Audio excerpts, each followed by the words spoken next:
કે કલયુગમાં અમારા આરાધ્ય દેવ ઈષ્ટદેવ ધણી માતંગ દેવ 10મો અવતાર થઈ ગયા. એમની સાથે હમણાં પણ 130-35 વર્ષ પહેલા જે બાબા સાહેબ એ અવતાર લીધો. એટલે કલયુગમાં 2 અવતારો મહાન થયા, એક પૂજ્ય ધણી માતંગ દેવ અને અમારા બાબા સાહેબ.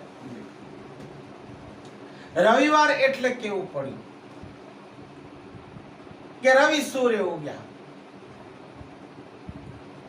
અસ્પૃશ્યતા મટાડવા માટે, પછાત વર્ગોના ઉપર અત્યાચાર મટાડવા માટે,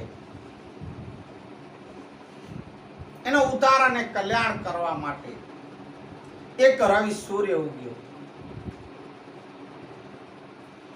અમેરિકા